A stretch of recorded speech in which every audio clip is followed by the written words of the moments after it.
Siéntese, por favor. Nos da mucho gusto comenzar la semana con un reconocimiento a empresarios que se dedican a la distribución de combustibles y que han actuado con responsabilidad social, manteniendo precios justos tanto en gasolinas como en diésel, en gas. Y ahora vamos a hacerles un reconocimiento público por esta actitud, por esta forma de proceder. Siempre se tiene que considerar que la iniciativa privada, las empresas tienen que tener utilidad, pero tiene que ser una ganancia razonable, no excesiva, que no sea lucro, que sea una ganancia que no dañe, que no afecte la economía familiar, la economía popular, la economía nacional. Por eso es muy importante el que se haga este reconocimiento. Las gasolinas son fundamentales, no solo porque mueven a personas, mercancías, sino porque su precio influye mucho en la carestía de la vida, en la inflación. Si aumenta mucho la gasolina, se registra de inmediato en una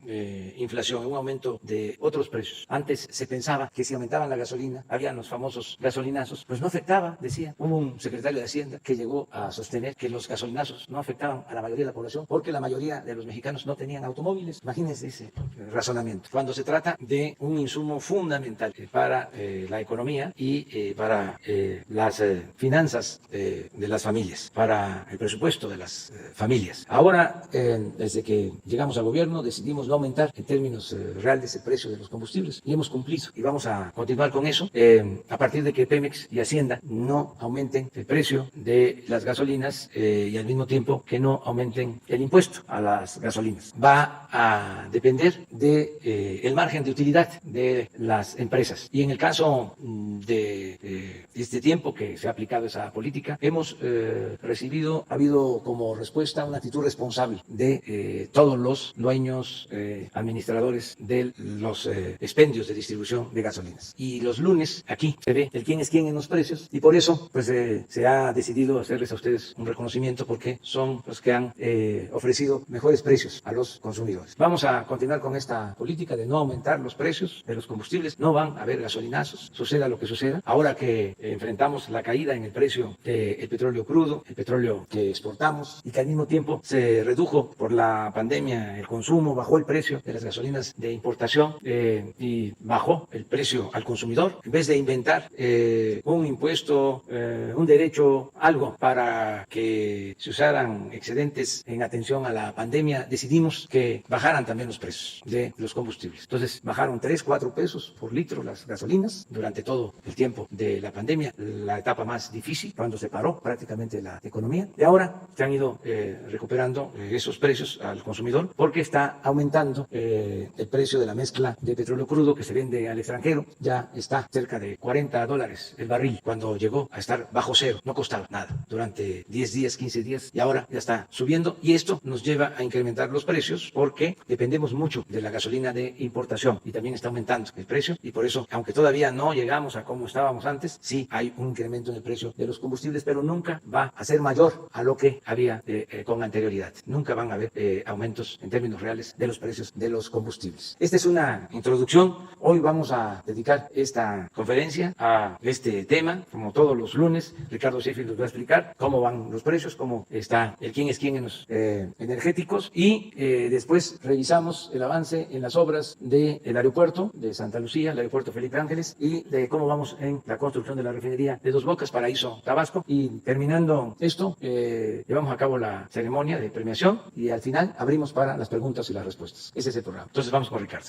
Muchas gracias, señor presidente. Muy buenos días a todas y a todos ustedes. Gracias por permitirnos, señor presidente, empoderar con información sobre los combustibles a los consumidores en todo el país. Como ustedes saben, está en 8 regiones y así también será la premiación en su momento. En esta semana que cierra, el precio más alto para la gasolina regular lo encontramos en combustibles BP de Campeche, 19.90 por litro con un margen de 3 pesos 51 centavos por litro, mientras que la opción más barata es Coscogas en Saltillo, Coahuila, 16 pesos 75 centavos por litro con un margen de 15 centavos. Para la gasolina premium, el más caro es ExxonMobil en Monterrey, Nuevo León, 20 pesos 92 centavos por litro. Nada más le están ganando 4.63 de margen al litro ahí en Monterrey con esta marca. Max Gas es la opción más barata en comparación de Premium Saltillo, Coahuila, 17 pesos con 10 centavos por litro, 31 centavos de margen. Para el diésel, el más económico, el más caro, lo encontramos en franquicia Pemex, en Talpa de Allende, Jalisco, un precio al público de 22 pesos, 32 centavos por litro, 3 pesos con 25 centavos de margen. Esta gasolinera lleva todo el año dando bastante caro. Y la más económica también es de franquicia Pemex para diésel, 18 pesos 50 centavos por litro, con un margen de 35 centavos. Si vemos los promedios de la semana por marca, las más caras en promedio fueron en esta semana que cerró Arco, Redco y Chevron, mientras que las más económicas, Total, G500 y Orsan. El precio a corte del 7 de agosto de la mezcla mexicana de petróleo, $39.60. En consecuencia, el 7 de agosto, el diésel 19.80 por litro, promedio en todo el país, la Premium 19.29 por litro y la regular 18.89. Si ustedes ven, el comportamiento del petróleo va marcando el comportamiento de los combustibles, y lo que buscamos es que el proveedor, cuando baje el precio de la mezcla mexicana y del petróleo en consecuencia de los combustibles, lo reflejen de inmediato a los consumidores y no especulen en su favor con esta diferencia. Y la mayoría lo está haciendo, por eso vemos que el comportamiento es adecuado en la tabla que estamos proyectando. Las verificaciones en materia de gasolinera, recuerden que es a través de la app de litro por litro, donde recibimos 181 denuncias que fueron atendidas a través de 142 visitas o verificaciones oficiales. 3 se negaron a ser verificadas: una gasolinera de Ignacio Ortega Becerra en Tijuana, Baja California, en Libramiento Paseo de la República, para que eviten ir a esa gasolinera que por algo no se dejó verificar, y una en Servicio Automotriz Xola de aquí en la Benito Juárez, de la Ciudad de México, Calzada La Huerta 200, y gasolinera La Barranca de Álamo, en Álamo, Temache, Veracruz, en Avenida Atecuaro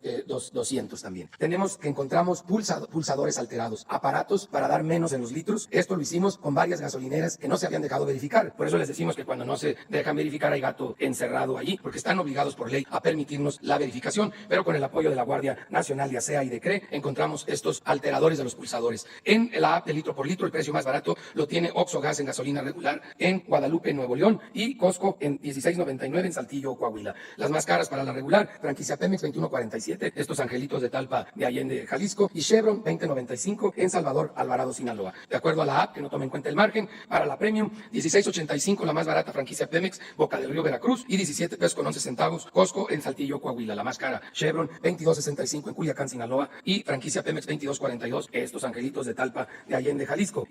El diésel 16.20 Dinami, la más económica en Saltillo, Coahuila, y Astol Gas 17.80 en Cualtlancingo, Puebla, mientras que las más caras para el diésel 22.89 de franquicia Pemex en Sinaloa, y esta misma gasolinera de Talpa de Allende, Jalisco, 22.32. Ya perdonen a los de Talpa de Allende, son de los pocos proveedores que hay y están abusando de una manera exagerada. También seguimos revisando los servicios sanitarios, que con las situaciones de higiene es muy importante mantenerlos limpios y en buenas condiciones y que no los cobren, que es lo que estamos valorando. En gas LP, Caligas tiene el precio más alto en Los Cabos, Baja California, 12 pesos 17 centavos por litro, un margen de 2.95. Pero ustedes pueden ver ahí que los que realmente se pasan de rosca es en Durango, que tienen un margen de 4 pesos 94 centavos, pero ya en el promedio se alcanzan a aliviar, que no abusen de los consumidores en Durango. Gas económico metropolitano tiene la opción más económica en Sabinas, Coahuila, 8 pesos 63 centavos por litro, un margen de 1.95 por litro. Para tanques cilindros de gas, el más caro lo tiene Servigas del Valle en Coajimalpa, aquí en la Ciudad de México, 22 pesos 35 centavos por kilo, precio al público, un margen nada más de 8.96 por kilo para los cilindros de gas. Comparado con el más económico, Gas Providencia, del señor Jesús Vázquez, en Doctor Mora, Guanajuato, 15 pesos con 14 centavos por kilo, un margen de 2.50. Estabilidad, como pueden ver en la gráfica, a lo largo del año en los precios del gas LP en relación al precio del insumo general por parte de Pemex e importado. Hicimos 52 verificaciones de gas, 8 tuvieron problemas al ser verificados, que es el 15%, 2 no se dejaron verificar, que fue Gasera Industrial de México en Coatzintla, Veracruz, carretera Palma Sola, y Mercantil Distribuidora de Catecapec, México, para que lo tomen en cuenta los consumidores. Reitero, por algo no se dejan verificar. Y en un momento más estaremos presentando la premiación, que son aquellos que en 9 meses del 1 de octubre al 15 de julio, en 9 meses y medio, mantuvieron los precios promedio en todo ese periodo bajos, tanto en gas LP como en gasolina. Pero aparte de eso, todos fueron verificados y en las verificaciones salieron bien. No es un reconocimiento a ciegas, es un reconocimiento que se hace sobre un historial de estas empresas en sus precios en todo este periodo de 9 meses y medio, pero también que al ser verificados salieron bien en todos los aspectos. Son las dos cosas que se están tomando en cuenta, y lo hacemos en base a las 8 regiones y luego también en base a la marca, que en promedio también tuvo el mejor comportamiento. Por eso les podemos llamar con confianza aliados de los consumidores. Aparte, la unidad de inteligencia financiera, que agradezco a Santiago Nieto, revisó a todos para que no tuvieran otro tipo de problemas. Son empresarios ejemplares, aliados de los consumidores. En un momento más, el señor presidente entregará estos reconocimientos. Muchas gracias. Vamos con los videos. La Secretaría de la Defensa Nacional informa los avances en la construcción del Aeropuerto Internacional Felipe Ángeles al 10 de agosto de 2020. En la torre de control y servicios de extinción de incendios, se iniciaron los trabajos de levantamiento de muros en primer nivel e instalaciones en planta baja de los edificios exteriores. Al mismo tiempo, se inicia el armado de acero para realizar el levantamiento de la barra perimetral de la torre de control. En la terminal de combustibles y de redistribución, se trabaja en la colocación de concreto premezclado en losa de azotea del edificio de control, torre de vigilancia y el muro perimetral del dique, además de la conformación de terraplén y vialidad central para instalaciones de apoyo a la aviación. En las redes hidráulicas y sanitarias generales, se avanza con el habilitado de acero de refuerzo en la cisterna de regulación de planta de agua potable secundaria. Asimismo, se continúa con la excavación para alojar la tubería de la red de gas. En el estacionamiento y terminal intermodal de transporte terrestre, se continúa con el armado de contratraves principales en el tren suburbano, y en el sótano se realizan los soportes para rampas en forma de hélice, así como la excavación de cepas de cimentación. En la pista y plataforma militar, se trabaja en la conformación de terraplén, explotación y relleno en banco de préstamo. En la estructura de pavimento se realiza la colocación de la base hidráulica, colocación de concreto magro y construcción de losa de concreto de alta resistencia. En la base aérea militar número 1, se ejecutan trabajos de construcción de muros y conexión de instalaciones en general, habilitado de columnas metálicas en la terminal militar de pasajeros y habilitado de acero de refuerzo para los diversos edificios. A la fecha, se han generado 35.753 empleos civiles. Faltan 588 días de construcción. Gobierno de México. Esta semana se concluyó la construcción de la cimentación de todo el rack principal de la planta combinada. Va el reporte. Se dieron por concluidos los trabajos de construcción del rack de tuberías 200-1 de la planta combinada y se continúa con la construcción de los racks 100-1 y 300-1. Las excavaciones y cimentaciones profundas de las plantas combinada y cotizadora se realizan con el colado continuo de concreto hidráulico, basado en la ingeniería de soporte y construcción. En el paquete 2, se continúa con la cimentación profunda de 4 plantas de proceso, con el uso de perforadoras de impacto profundo y colado de concreto hidráulico. El paquete 3A avanza en su fase de desarrollo de construcción de cimentaciones profundas y en los procesos de excavación y colado de concreto de la planta catalítica. En el paquete 3B se realizan los trabajos correspondientes a cimentaciones profundas y excavaciones de 2 plantas de proceso, con base a la ingeniería de construcción. En el paquete 4A, el desarrollo de los pilotes de cimentación en 4 plantas de proceso avanza de acuerdo a lo programado con 2 tipos de perforadoras, las de vaciado de concreto y las de grava. El paquete 4B continúa de acuerdo a programa con los trabajos de cimentación profunda y procesos de excavación y colado de concreto en 3 plantas de proceso. En el paquete 5, continúa la fabricación de inclusiones de concreto y pilas de cimentación profunda para la construcción de 54 tanques verticales y 34 tanques esféricos en el área de almacenamiento, con intervención de perforadoras de técnica automática y vaciado continuo. En el área administrativa se concluyó la construcción del estacionamiento administrativo y se continúa con los trabajos de la cimentación de los edificios A, B, C, D y el cuarto de control central. Se realizó el levantamiento topográfico para iniciar con los trabajos de construcción del ducto de gas de 16 pulgadas desde el complejo procesador de Cactus hacia Dos Bocas. Actualmente se cuenta con 24.21 kilómetros de vialidades y 5.9 kilómetros de cunetas pluviales. En el vivero existen al día de hoy 22.060 plantas de ornato y forestales en desarrollo. Muy bien, pues vamos a la ceremonia. Adelante, señor presidente. Vamos a dar reconocimiento como aliado del consumidor en gasolineras en la región norte a Servicios SIC SADCB de la marca Total Gas. Licenciado Enrique López Carciglia, director general, recibe este reconocimiento. Para que lo coloquen en su gasolinera, si es tan amable. Hacemos entrega. La idea es que lo puedan colocar en la gasolinera para que los consumidores lo sepan, y adicionalmente también se estará colocando en la app de litro por litro. Muchas gracias por ser aliados del consumidor, muy amable. En la región noroeste, Servicio Ecoserra Costa Rica SADCB, marca Quick Gas, recibe el licenciado Alejandro Cueto Serrano, representante legal y director operativo. Por favor, gracias. El reconocimiento a esta gasolinera Quick Gas por ser aliado del consumidor, muy amable. Muchas gracias a nombre de los consumidores. De la región Golfo, gasolinera El Trébol SADCB, franquicia Pemex, recibe el señor Amado Cárdenas Peña. Adelante, muchas gracias por ser un aliado del consumidor, por favor, para tomarle la fotografía y que los consumidores sepan que esta gasolinera también de franquicia Pemex es un aliado de los consumidores. Gracias por esa labor empresarial y el apoyo al consumidor. Y tendremos el reconocimiento a la mejor marca en este periodo del 1 de octubre al 15 de julio, y que es la marca G500. Recibe el reconocimiento el señor Jorge Córez Muradax, presidente del consejo de G500. Muy agradecido, bienvenido. Y este es el reconocimiento a las gasolineras de la marca G500. Nomás les encargo la de Pinotepa Nacional en Oaxaca, que es la única que se porta mal de toda la cadena. Muchas felicidades. Muchas gracias a G500 por ser la marca aliada de los consumidores en México en este periodo. Ojalá si continúen todos y siga ese buen trabajo. Aliados al consumidor por región, en la región centro, Usagas de San Juan, SADCB, la marca es Usagas, recibe el licenciado Gerardo Rosas Ortega, director general de Usagas San Juan. Bienvenido y muy agradecido por su apoyo. No se vale, pero ya se hizo.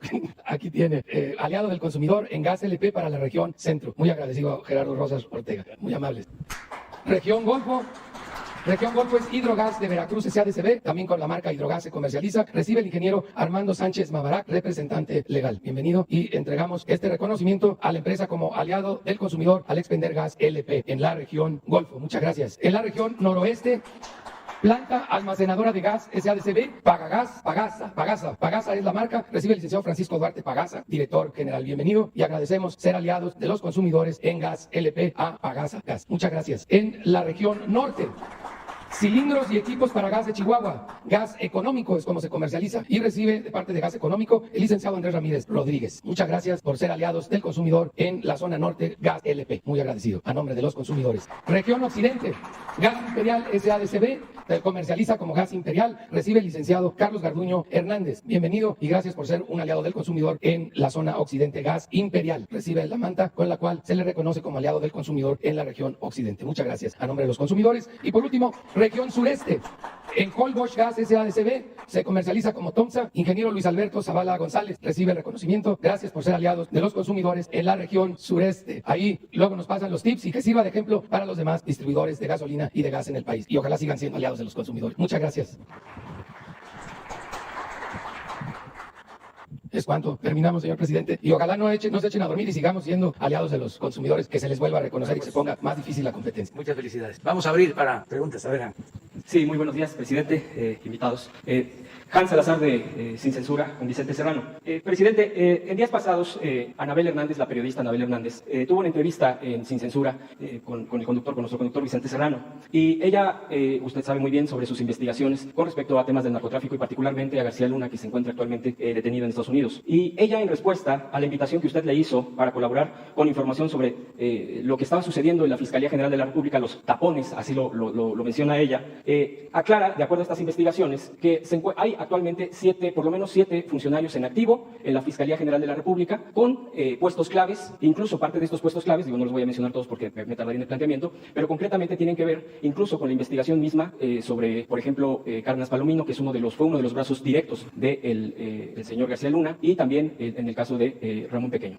Yo, presidente, le preguntaría concretamente al respecto, ¿cuál es su postura ante estos personajes que estarían protegiendo los intereses de esta red de corrupción y que, de acuerdo con lo que dice Anabel Hernández y en respuesta a la invitación que se hizo aquí en la mañanera, pues ha hecho esta investigación, ya da nombres concretos, da cargos concretos, son 7 en total, y bueno, pues esa sería la pregunta primeramente que yo le haría, presidente. Bueno, yo aclaro 2 cosas. Primero, que no hay impunidad, no se protege a nadie. Aunque hay autonomía y se respeta la independencia de la Fiscalía General de la República, no nos quedamos callados cuando se trata de dar privilegios o impunidad a presuntos delincuentes. De modo que no hay nada que temer en este caso, en esta investigación del señor García Luna, aparte de lo que se está haciendo en Estados Unidos, donde se le está juzgando.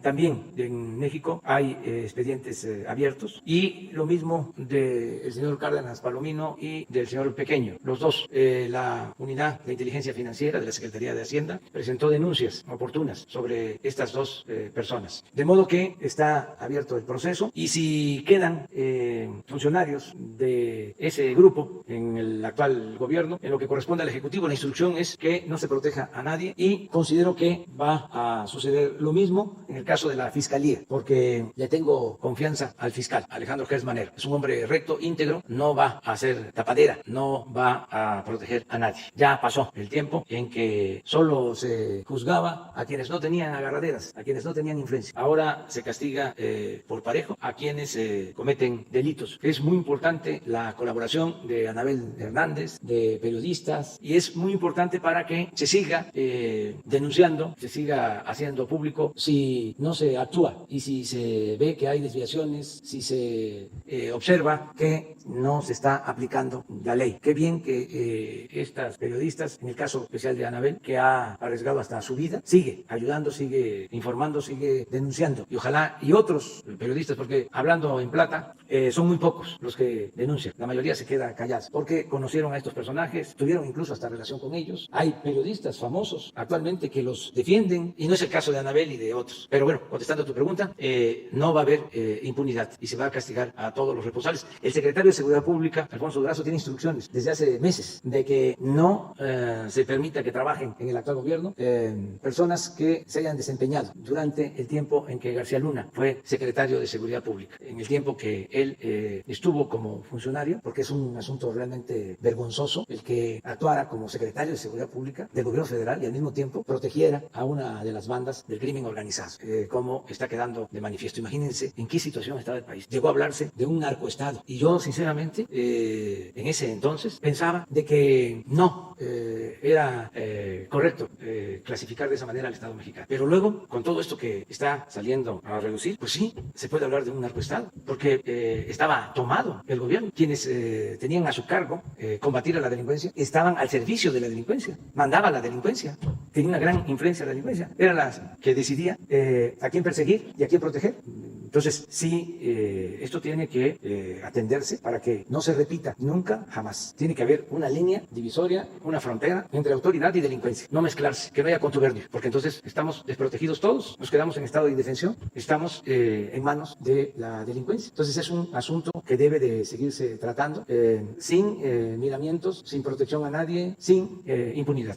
Dos puntos más, presidente, si me permite, muy completos. Uno es, seguramente usted ha escuchado, con respecto al doctor Gerardo Vicente Grajales Yuca. Es un médico reconocido en Chiapas. Él ha tenido un papel destacado, incluso de acuerdo a sus colegas doctores, médicos, enfermeras, que actualmente piden intervención, ya que en ese estado, en Chiapas, la hija de, a propósito, hablando de influyentismo, presidente, la hija de un político influyente político allá en Chiapas, que desafortunadamente falleció por esta pandemia, por COVID, pues lo ha acusado de negligencia médica. Sin embargo, pues todo indica, de acuerdo a lo que se ha estado mencionando por parte de la sociedad, de la comunidad, gente que lo ha reconocido incluso en su lucha como médico, y pues todo este esfuerzo que han hecho pues los médicos en nuestro país contra esta pandemia, pues consideran injusta esta acusación, esta detención, que ya lo tiene pues detenido en una cárcel, y pues desafortunadamente su salud está bastante delicada. Pues yo le expongo este punto porque pues es un clamor que empieza a crecer, más bien que ha seguido creciendo, porque pues desde ya tiene varios días que ha sucedido esta situación. Y el segundo punto, presidente, aquí afuera hay manifestantes, son ejidatarios de Miacatlán, Morelos. Ellos piden su intervención, de ser posible, preguntan si existe algún impedimento jurídico operativo o algún lineamiento por el que los comuneras de este núcleo agrario de Miacatlán, Guerrero, reciban de forma individual el dinero que les corresponde derivado de una expropiación de sus tierras comunales. Este decreto fue firmado por usted el 24 de febrero del 2020. Ellos argumentan que tiene que ver con un tema de que no quieren que el dinero se entregue de otra manera, sino más que individual, para que nadie tenga el filtro de que se quede, así como usted lo ha hecho precisamente con los programas, de que el dinero llegue directo y no se vaya quedando en manos intermediarias. Entonces, esos serían los dos puntos, presidente. Le agradezco su atención. Sí, hoy en la mañana en la reunión del Gabinete de Seguridad se trató el tema del doctor Yuca. Es en efecto una acusación que se presentó ante el Ministerio Público en Chiapas y se le acusa de negligencia médica. Hay movimientos a favor del doctor, aunque es un asunto estatal. Se tomó el acuerdo en la mañana de que la secretaria de Gobernación va a establecer comunicación con el gobernador de Chiapas y se va a buscar una solución ante este asunto que ya lleva en efecto algunos días, pero es de competencia estatal. De todas maneras, como hay denuncias, por un lado de negligencia, por otro lado de violación de derechos humanos, también se considera una injusticia lo que se está haciendo con el médico, lo están ayudando otros trabajadores del sector salud, lo están respaldando, lo están apoyando. Bueno, pues vamos a intervenir y vamos a buscar un acuerdo, vamos a buscar la forma de que se llegue a un acuerdo. Hoy lo va a tratar la secretaria de Gobernación. Y acerca de la indemnización de los comuneros, pues vamos a pedir a Román Meyer que los atienda para que, en efecto, si se les va a pagar por una afectación, que se procure entregar de manera directa para que cada quien reciba lo que le corresponde. La compañera. Gracias, presidente. Corresponsal de Grupo Gili, el imparcial de Sonora, La Crónica de Mexicali y Frontera de Tijuana. Presidente, durante la gira de la semana pasada, usted se refirió al contrato del gasoducto en Sonora como un contrato leonino y que algunas empresas particulares hicieron negocios con él, asegurando la venta de gas a la CFE. Además mencionó que el acuerdo con el pueblo yaqui se podría hacer un nuevo trazo y habló de la multa que debe pagar a la CFE, a la empresa por la obra detenida. ¿A qué empresas se refería estas empresas que aseguraron contratos de gas? Y si habrá alguna investigación al respecto, se buscará renegociar el contrato, y a cuánto asciende esta multa que ya se ha pagado a la empresa que construyó el gasoducto, la multa que pagó CFE? ¿A cuánto asciende hasta ahorita? De hacer una reubicación del gasoducto, si ya tienen estimado el costo, o sea, ¿cuánto costaría hacer este nuevo trazo? Preguntarle también, presidente, sobre un anuncio que hizo el gobernador de Baja California, sobre que usted va a emitir un decreto para regular ya los autos que se le llaman chocolates, ¿no? Allá en la frontera norte. ¿Cuándo se emitiría este decreto y de qué se trata? Eso serían... No te escuché sobre la segunda. Es el gobernador Jaime Bonilla de Baja California anunció que usted va a emitir un decreto para regular los autos chocolates o los autos chuecos, ¿no? Que le dicen ilegales.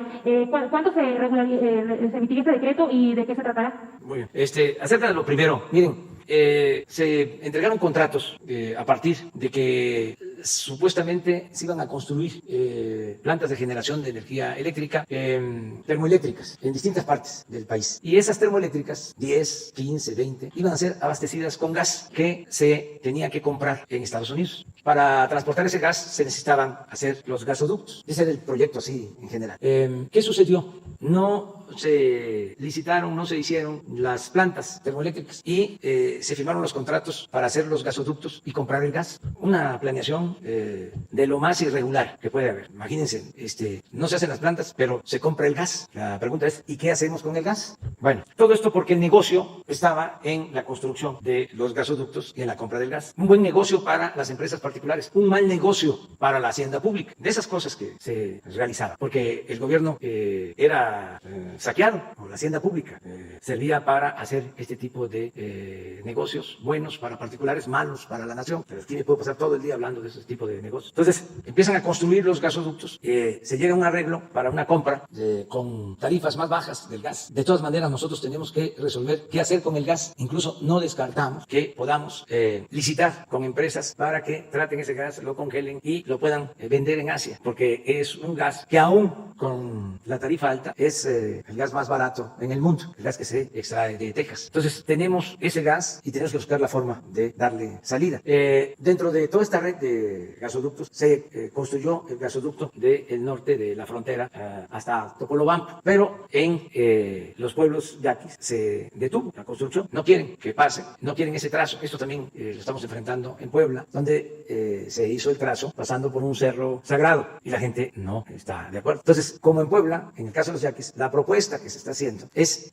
hacer un nuevo trazo, cosa que no se había intentado, sino se quería resolver el asunto con el uso de la fuerza. Hay presos y nosotros queremos, mediante el diálogo, llegar a un acuerdo. Nos va a costar más, pero vamos a resolver el problema. Nos costaría muchísimo, muchísimo más si ese gasoducto quedara inconcluso, que quedara hasta Guaymas y no pasara de Guaymas a Topolobampo. ¿Por qué nos importa que llegue el gas a Topolobampo? Porque ahí es donde podemos poner una planta para tratar gas y vender el gas a Asia. Este gas que tenemos en exceso fueron contratos que heredamos. Estamos ahora sí que enderezando entuertos, buscando que no le cueste tanto a la nación, porque cada día que pasa tenemos que pagar multas, porque en esos contratos se estableció que si se interrumpía la construcción, la responsabilidad era de la Comisión Federal de Electricidad. Entonces, a toda la gente, a todo el pueblo de México le vengo diciendo de que se tiene que rescatar a Pemex, se tiene que rescatar a la Comisión Federal de Electricidad. No se puede seguir con la misma idea de que el gobierno es una cosa y no tiene que ver con nosotros. Se tiene que tomar en cuenta que el presupuesto es dinero del pueblo. Los funcionarios somos simplemente administradores de los dineros del pueblo. Entonces, no es, yo tengo un carro oficial y lo puedo correr a toda velocidad y pasarlo por los baches y destruirlo porque no es mío, es del gobierno. Tiene que cambiar esa mentalidad. Y lo mismo en el caso de los acuerdos, negociaciones, contratos que se llevan a cabo con particulares. Se tiene que cuidar la hacienda pública. Estamos más obligados, los servidores públicos, a cuidar el dinero del presupuesto que los mismos particulares. Entonces, tiene que ir cambiando esa mentalidad. Entonces, estamos buscando un acuerdo. Eso fue lo que planteé con los pueblos yaquis. Hay buena relación, hay confianza. Nosotros les vamos a hacer justicia porque tienen temas pendientes sobre sus tierras, el agua, el bienestar. Están en el abandono y es la comunidad, son los pueblos originarios más sufridos de por sí. Las comunidades indígenas han sido muy reprimidas, marginadas en toda la historia y son la verdad más íntima del país. Han sido desalojados, han sido reprimidos, desaparecidos. los mayas, los mayos, de todas las culturas, pero los más sufridos de todos, los que padecieron de exterminio durante el porfiriato fueron los yaquis. Asesinaron a más de 15,000 indígenas, los deportaron para quitarles sus tierras y sus aguas a las haciendas cañeras, enequeneras del sureste. Se mantienen como cultura porque es un pueblo muy digno que ha resistido todos esos agravios, pero es para ofrecerles disculpa y hacerles justicia. Ahora que estamos pidiendo con la conmemoración de los 200 años de la independencia y los 500 años de la conquista, la toma de Tenochtitlán, que estamos pidiendo que de otros países, otros gobiernos ofrezcan disculpa por las atrocidades que se cometieron, así también nosotros vamos a ofrecer el año próximo, en nombre del Estado mexicano, disculpas por los excesos que se han cometido a los pueblos originarios. Y no es nada más una ceremonia, tiene que ser ayudarles, en este caso, a los pueblos yaquis y a todos los pueblos indígenas de México. Presidente, para precisar, ¿tiene el monto que se ha pagado de la CFE de multa? Sí lo tenemos, pero eso con Jesús podría entregarte toda la información. ¿Y una estimación de lo que costará el nuevo trazo? No sabemos todavía. No sabe. Se está hablando todavía con los integrantes de los pueblos para llegar a un acuerdo. Tenemos que lograr consenso en el acuerdo para iniciar este desvío. No queremos que volvamos a tener el mismo problema y actuar con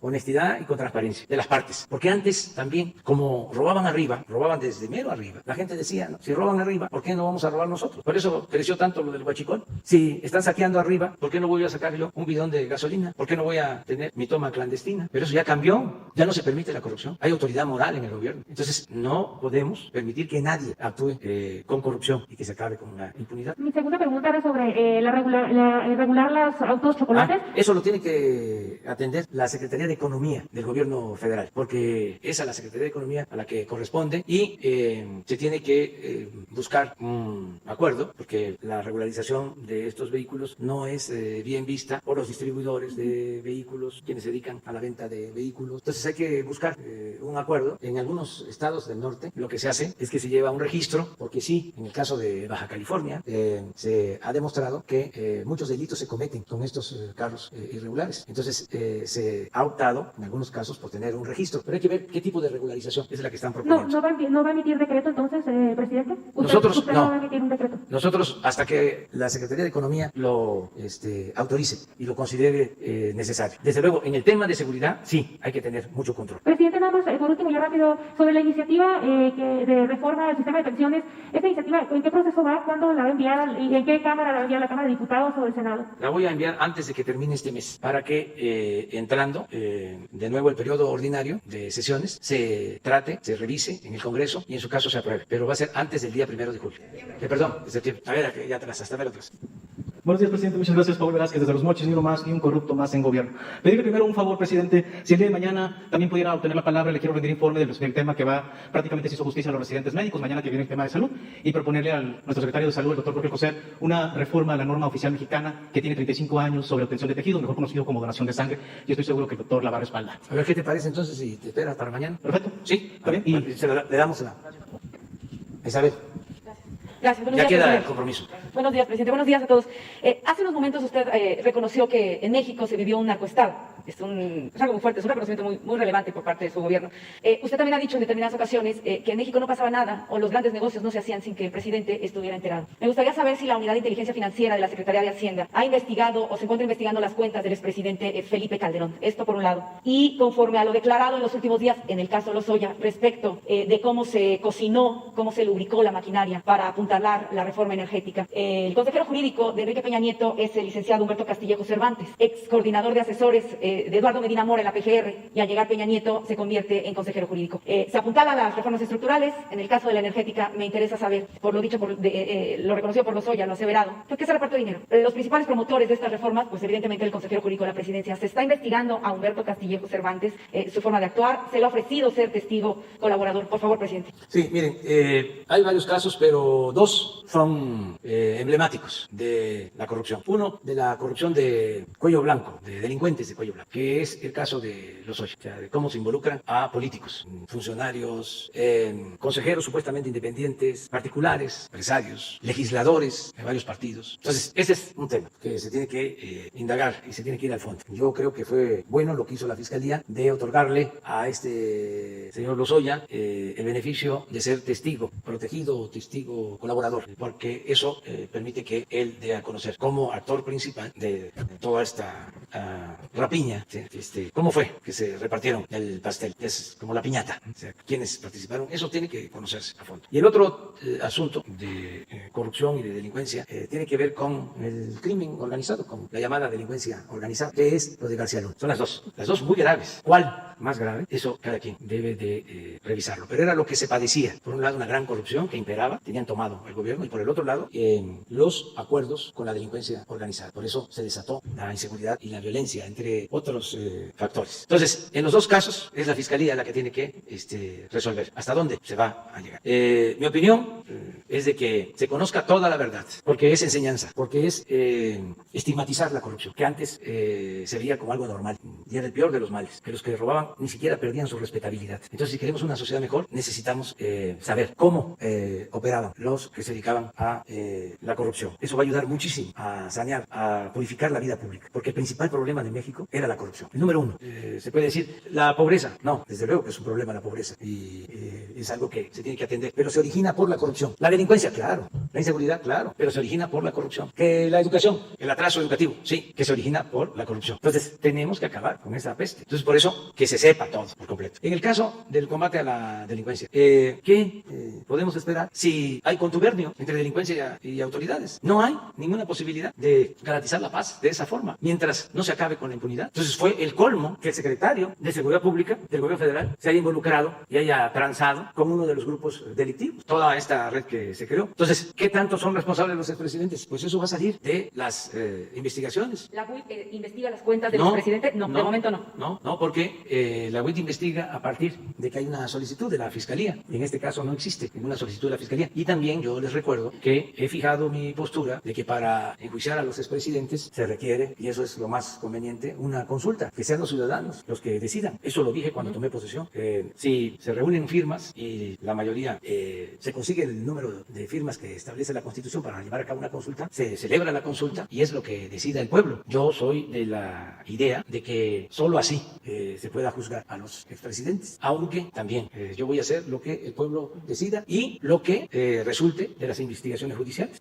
Eso ya no me va a corresponder a mí. Si en el caso de García Luna o en el caso de Lozoya están implicados los expresidentes, eso sería un asunto de carácter estrictamente judicial. Políticamente yo considero que, aún conociendo todo, que no es poca cosa, porque la justicia no solo es encarcelar a la gente o al que comete un delito, la justicia también es prevenir. La justicia es que no se solape, que no se tolere, que no se establezca el hábito de la corrupción, el poder, repito, estigmatizar la corrupción, el poder detestar a quienes obtienen riquezas por la vía del influyentismo. Hay que darle reconocimiento, respetar al empresario que con esfuerzo, trabajo, de conformidad con la ley, logra un patrimonio. Él merece respeto, merece reconocimiento. Nosotros estamos en contra de la riqueza mala vida, porque eso es lo que más ha dañado a nuestro país. Entonces, vamos a esperar a que la Fiscalía dé a conocer toda la investigación sobre los dos casos. Y sí, no va a haber impunidad. ¿Qué le pide a Humberto Castillejos que presente para colaborar ante la Fiscalía? Es que si no está indiciado,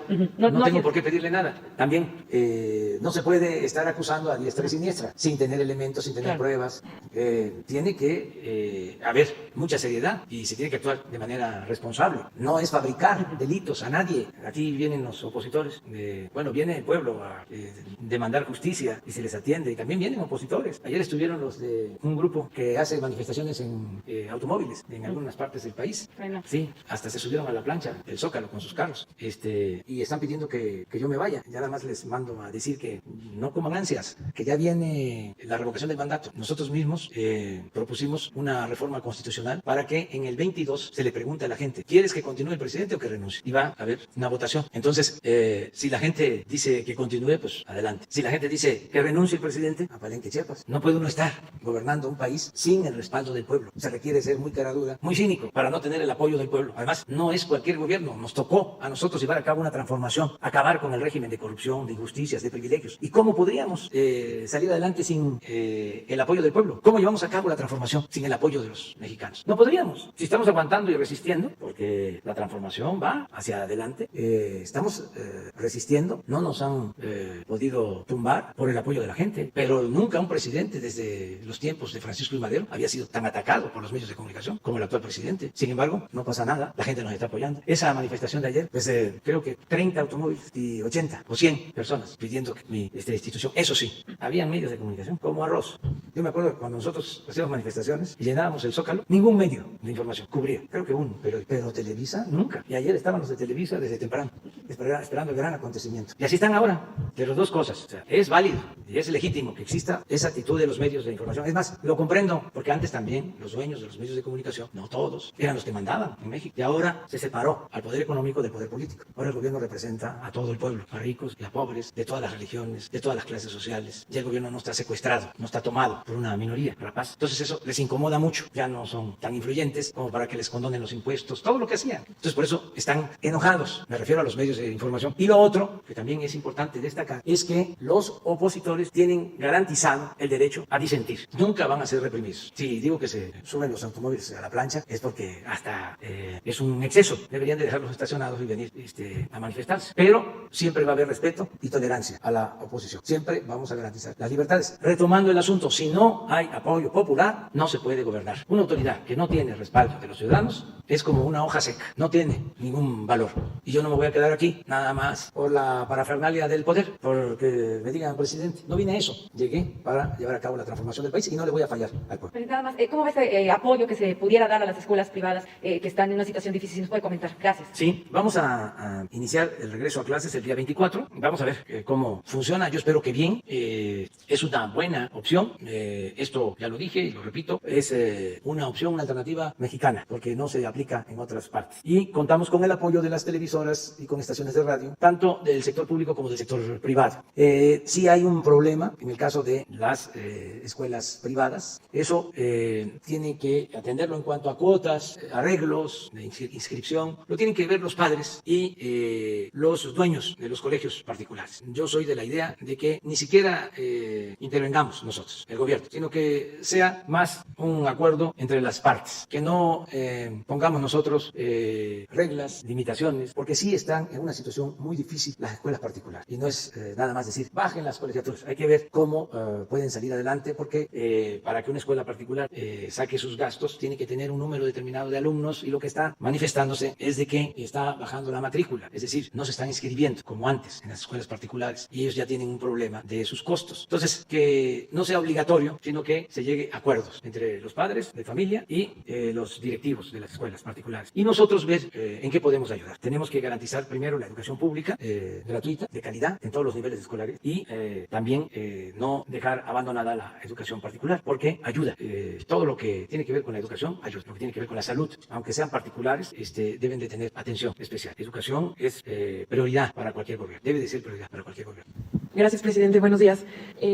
Preguntarle si haría un llamado a la Fiscalía General de la República para que presente una denuncia contra algún funcionario específicamente por la compra de la planta chatarra de agronitrogenados en Veracruz. Hasta el momento nadie está acusado de esto. Lozoya y Ancira están acusados por lavado de dinero, por haber ocultado un pago, pero no específicamente por la compra. Ya existe la denuncia sobre este caso. Pero no está judicializada, entiendo. Está en manos de la Fiscalía y, según la información que poseo, parte de la declaración del señor Lozoya tiene que ver con lo de la compra de la planta de fertilizantes. Ya está el proceso, ya está declarando el señor Lozoya. Entonces ya existe un expediente sobre este tema. Tan es así que ya hay hasta un avalúo de la pérdida. Por eso se habla de $200 millones. Y por eso he dicho que nos interesa la devolución de ese dinero. Así como nos importa mucho que se sepa quiénes se dedican a robar o tenían esa mala maña, así nos importa mucho de recuperar todo lo que se robaron. Entonces nosotros tenemos ya un cálculo, porque han habido auditorías, de que se pagó un sobreprecio de $200 millones. Entonces nosotros requerimos que ese dinero se devuelva, y no lo estamos inventando. Existe un peritaje, existen auditorías sobre la planta y sí hay un proceso judicial abierto. Pero ¿no sería importante que hubiera alguien acusado específicamente por la compra, sobre todo, y también acusado por daño patrimonial para que se pudieran devolver? Ya existe, incluso se tiene toda la historia de cómo se aprobó la compra, de cómo los consejeros de Pemex aprobaron la compra. ¿Quiénes? Nada más que eso es un asunto de la Fiscalía y lo están haciendo en sigilo. Yo soy partidario de que todo eso se debería de transparentar, cuidándolo del debido proceso, pero que la gente se vaya informando para que se aclaren todas estas dudas. Si no se da a conocer información, pues entonces se piensa de que no existe denuncia, y sí hay denuncia y hay avalúos y se sabe cuánto fue lo que pagaron. Lo hizo incluso la misma Cámara de Diputados y hasta Pemex presentó denuncia en su momento sobre esto. Presidente, mi segunda pregunta es sobre lo que dijo de venderle gas a Asia. ¿Podría detallarnos un poco acerca de esto y si también se estaría pensando hacer lo mismo con el gas de otras zonas que no sean solo de Guaymas y El Oro? Sí, se está pensando cómo resolver el problema del excedente de gas, porque compraron gas al por mayor, por el negocio, no se requiere o se va a necesitar dentro de 30 años. Hay gas de sobra, contratado, y tenemos que buscar la forma de utilizarlo, porque ya son contratos que se suscribieron y tenemos que respetar esos contratos. Entonces hay varias opciones, lo estamos analizando.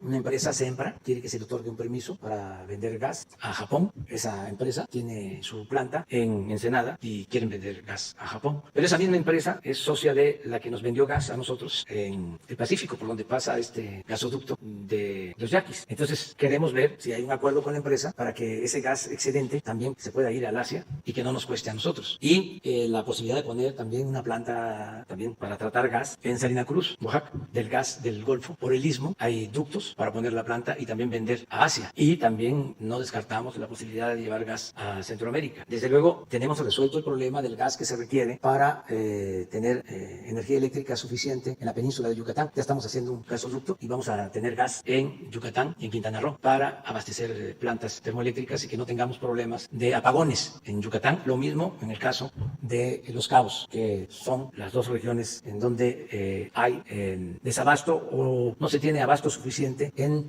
tiempos de mayor consumo, pero ya se está trabajando en eso. Presidente, y si me permite nada más recordarle, está pendiente que nos explique la cancelación del contrato para instalar los cajeros del bienestar que se hizo, saber si tienen información. ¿No entregaron la información? Pues hoy se entrega la información de la cancelación de los cajeros. Les adelanto que estamos haciendo 2.700 sucursales en el país del Banco del Bienestar. Entonces la construcción está a cargo de los ingenieros militares. Ya se han terminado muchas sucursales, cientos de sucursales, pero ahora se decide que también el equipamiento lo lleve a cabo, lo realice la Secretaría de la Defensa. O sea, que entreguen completo el banco, la sucursal, no solo la construcción, sino con todo el equipamiento. Entonces es parte por lo que, entre otras cosas, se cancela estos contratos y ahora va a ser la Secretaría de la Defensa la que va a adquirir los cajeros y todo lo que requieran las sucursales. Pero entregamos la información por escrito.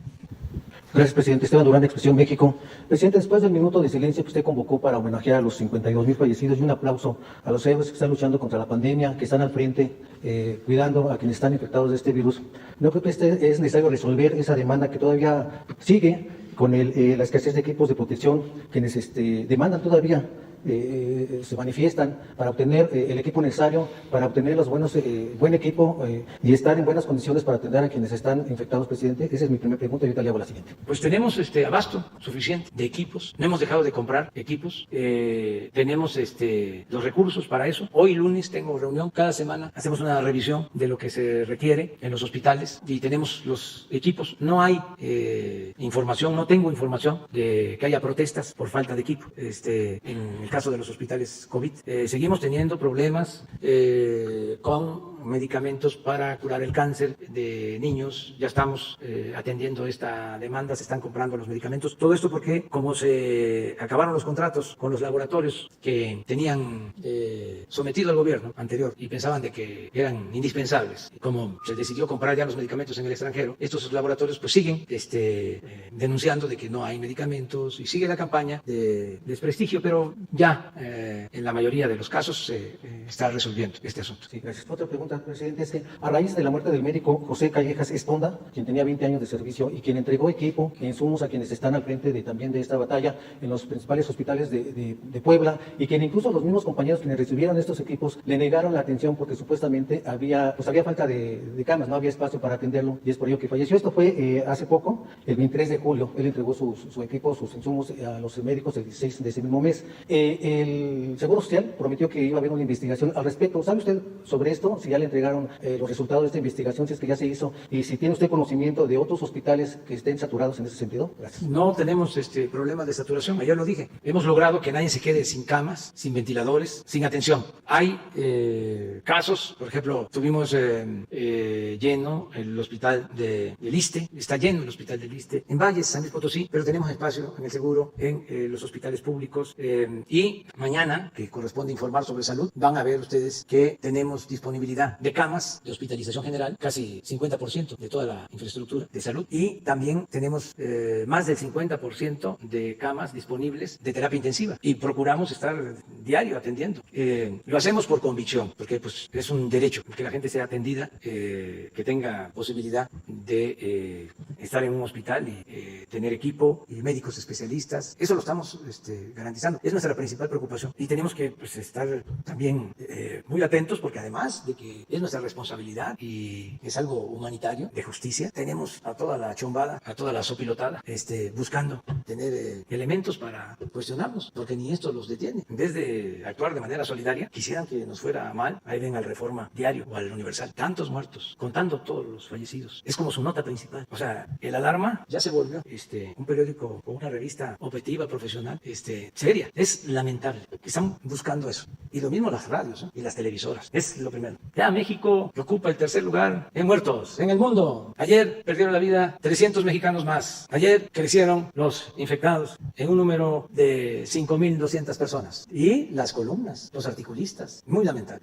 ¿Por qué? Por lo que explicaba. No les gusta el cambio. Y mandaban. Era el cuarto poder, si no es que el primero. Y mucho negocio. Mucho dinero. Entonces por eso el enojo. ¿Pero qué le vamos a hacer? Si soltamos el presupuesto, no le va a llegar nada a la gente. Se va a seguir quedando el dinero arriba para que nos saquen guapo en la televisión, que hagan buenos comentarios en la radio. Articulistas, intelectuales orgánicos que recibían hasta $1 millón mensuales. Ahora ya no existe eso. Entonces estamos confiando. Además, yo le tengo plena confianza al pueblo de México, de que es un pueblo inteligente, muy consciente, que no se deja manipular. Eso de ayer que les comentaba, de Televisa, yo fui opositor años. Hicimos cientos de marchas. Llenábamos las calles. El Zócalo siempre lleno. ¿Qué hacían en ese entonces? Estaban esperando que no se llenara el Zócalo y nunca pudieron sacar notas de eso. Entonces, como se llenaba el Zócalo, no había noticia, nada. Y ahora ayer, les digo porque salí a ver por la ventana cuántos estaban protestando, porque no me voy a quedar con la información que me dan. Salí a la ventana y lo que vi son los medios. Y seguramente hasta desde ayer apareció en todos los medios. Y no exagero, no pasaban de 100. Eso nunca se había visto. Yo no odio, pero no olvido. Entonces, que tampoco sientan que no nos damos cuenta nada de la hipocresía, de que si le va bien al presidente, le va bien a México, nos va bien a todos. Eso es puro choro, mareador. Están molestos porque antes eran los que mandaban y ahora están con la doble moral. Pero en fin, nos vemos mañana. Muchas gracias a los premiados.